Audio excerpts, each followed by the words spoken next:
Morning, good evening, good afternoon, Fabulites. What opens with two siblings and a cousin forever united in death at a graveyard, and what closes with two siblings and a cousin about to reunite and eat at a restaurant like a life yard? If you guessed Survivor's Remorse, Season 4, Episode 3, entitled Closure, then you're correct. I'm Angela, and the channel is Be Fabulous You. Thank you so much for clicking on the video and sticking around to see how we get from opening to closing. Let us proceed. Okay, so we're at the graveyard, basically where we left off with M. Chuck and Pookie. They're leaving. M. Chuck is hungry. They have a philosophical discussion about how it does or does not make sense for M. Chuck to be hungry, having confronted the graves of her mom's 3 rapists, of which one could be, should be, probably is her father, but she doesn't know which one. M. Chuck is asking Pookie, how did Unc have him killed? And Pookie is like, how don't matter, just why. M. Chuck is like, I hope one day I have a secret that I need you to keep, basically, because you're a good behind secret keeper. Okay. So then we see Reggie. He's getting his father situated and supplied in the guest area of their home. And Reggie is telling him good night. You know, the last we saw Reggie, they were leaving the hospital. Reggie and his dad were leaving the hospital with Missy. The dad had called Missy. There had been fights. The hand was bandaged, in trouble, a neck, And so Reggie's dad was spending the night with him. And with Missy and Reggie. Then we see Cam reading daddy letters. He texts his girlfriend. They video chat. He's kind of dealing with just the unfairness of life. Survivor's remorse. Survivor's remorse. Classic moment. You want me to fly there? I got some frequent flyer miles saved up for a situation like this. Cam, if I needed you, I'd pay for you to fly out. I'm not worrying about you. You the last person I need to worry about. Her. Well, I wish I could be there. I'd hug you and then I'd give you some head. So there's a conversation going on in another show about if this concept of, black women and having a stigma about oral sex is, old-fashioned or whatever. I guess it depends on the circles that you travel in, because in this situation, they just threw it in. In my experience, it ain't nothing like, ooh. And with the 4 women on Insecure, 2 of them, one was yes, one was no, and then 2 of them were yes, no, Okay, so it was half and half, I guess. Okay, then Cam, I give you some head, Cam. There's a non sequitur. And is that why I love this show? The lead character, a pro basketball player who's black, is using words like non sequitur. I love that. And he says, I don't even know what to say. I'm going to see my father tomorrow. I don't know what to say to him. And his girlfriend, Allison, is like, well, start with thank you for writing. Oh, okay. So then we see M. Chuck and Pookie again. Pookie is like, he's fine being a stereotype. You know who don't drown? I don't need to know how to swim because you know who don't drown? Folks who stay out of the water. And you know who does drown? People who get in the water. And M. Chuck is like, well, here you are eating salad. That means you're going to live longer. The permafrost is melting. There are going to be more oceans. They're going to be higher. So you need to learn how to swim or at least tread water. Speaking of non sequiturs. Okay. Well, it wasn't exactly a non sequitur, but okay. So then we have M. Chuck talking about how her therapy is helping her now. She's not running, to sex, but she's processing her stress. She's not escaping her stress with sextractions. And then M. Chuck is about to go to the potty before they get on the road. But then we see Missy brushing her teeth. Reggie gives her a guest report, about, my dad, blah, blah, blah, blah, blah. He asks her, how are you doing? Missy is basically non-responsive. She continues to brush her teeth. Like, let's not talk about this now.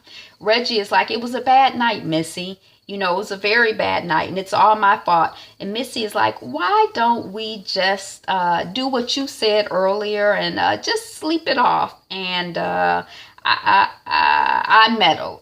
And Reggie is like, you can't meddle. You're my wife. I'm sorry I said I was going for a drive when I knew exactly where I was going. And Missy is like, you know, I understand. And Reggie is like, this is all my fault. I knew better. I may not be all that you deserve. And Missy is like, you are everything I want and need. I am meant to be your wife and you are meant to be my husband. And Reggie is like, you know, with my father, Trent Vaughn, in the house, I am not absolutely certain that I won't be woken up at 3 a.m. to a punch in the face. And I'm asking myself, where's all the liquor in the house and why I didn't lock it up? And I got a lot of unresolved stuff. What if I am so damaged that I can't be who you want me to be and I can't make you happy? And that's kind of the end of that scene, I guess, because that's all I got written down. Then we see M. Chuck, and she is pissing and boo-booing on the graves of her rape dads. And then we get another scene of Pookie and M. Chuck driving and singing, heaven knows it's not the way it could be. Heaven knows it's not the way it should be. Don't you know love is all I need? Or something, you know how the song goes, but they jamming. Then we see Cam. He's reading letters over breakfast. He gets a call from Dirty Paul. I know the thing said dirty. I don't know if it's Paul but Dirty Paul. Okay. Again, and he's with the real estate investment business. And I remember that Cam had said that he was going to talk to Reggie about it, but the man keeps calling. Okay, so then we see Cam's girlfriend, Allison. She's dressed for work and she's calling Reggie. She's letting him know that Cam is in Boston visiting his dad. And he's been reading letters and, you know, all of this. And Allison is like, you know, don't tell him I told you. You know, I don't want to overstep, but I thought that I should, so I did. And you can tell him I told you. I want him to know that he is loved and that people are here for him. And Reggie is like, you know, thanks, Allison. I'll keep you posted. Then Missy comes outside and she's like, you know, your dad is gone. He left a note and Reggie has read it. He knew his father was gone. And Reggie tells Missy that he can't deal with his dad now because Cam is in Boston visiting his dad. He got to go try to handle the mess before it turns into mess and confusion. But actually, Cam has it handled. And then we see Cam with Dirty Paul. Dirty Paul, we doing this or not? You know, they in front of a property that's for sale. And, you know, Cam is like, all right, call. You know, I'll bring Reggie in when the time is right to bring Reggie in. Right now, we just exploring.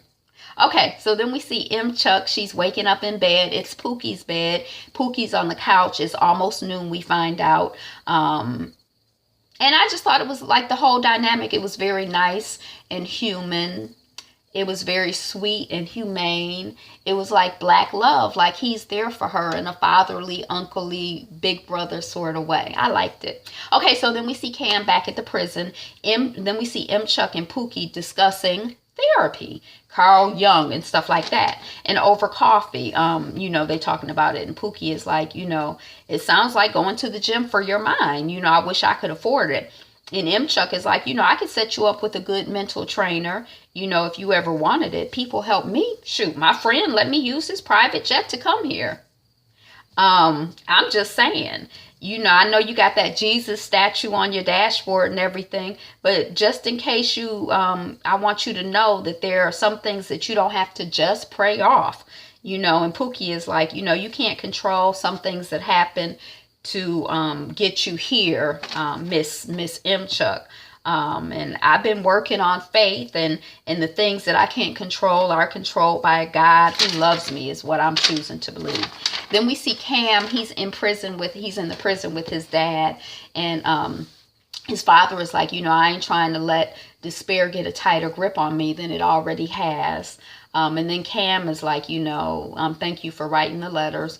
Mom said that she thought that I would commit a crime so that I could be in here with you. So that's part of why she, tried to keep you on the DL. And his father is like, your mom probably saw some of my genes in you, at work. And Cam is like, well, what's it like in here? And his dad is like, it's effing horrible. Effing horrible.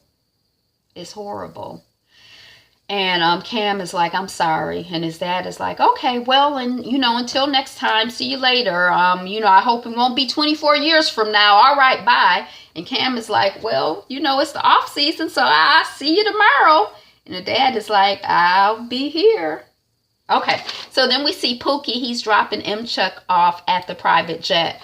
She's making a phone call to her mom. Hey, Ma. Cassie is like, I was just thinking about you, girl. Pookie give you what you needed? And M-Chuck is like, yes. And then Cassie is like, you need anything else from me? And Pookie is like, no, not for now. I love you, Ma. And then Cassie is like, I love you too. And I hope you know this now more than ever, blah, blah, blah, blah, blah, secrets and stuff, the things we admit and the things that we omit. You are a miracle. And I hope you know how much of a miracle you really are. When you get back to Atlanta, I want you to turn the corner and focus on, moving forward, basically, and using who you are for your strength. Don't let this be something that holds you back. Then we see Reggie, Cam coming out of the correctional facility, and his cousin Reggie is waiting for him. And Cam is like, how you know I was here? And, Reg is like, a little birdie told me. And Cam is like, a little birdie with a smoky voice named Allison. And he like, yeah, whatever. And he like, okay, come on, let's go get something to eat. Cam is like, I'm going to pay the driver. Reggie gets a call from M-Chuck. M-Chuck is like, Chin's plane is here. I thought he was in China. Why is his plane here? Reggie is like, what you talking about here? Where you at? You in Boston? How you get here? Oh, I borrowed so-and-so's plane. How you, and he's like, oh, I'm in Boston too. Why don't you come have lunch with me and your brother? She like, my brother's here too. Cam is there. Yeah, come on, girl. Let's all have, a meal. Let's all get something to eat or whatever. And, she like, how he get there? He like, it's a long story. Everybody got long stories. Their storylines have been separated, but now they're joined back together, reunited, and it feels so good. So that's the end of the episode. Thank you so much for watching, subscribing. We're working on 200 subscribers.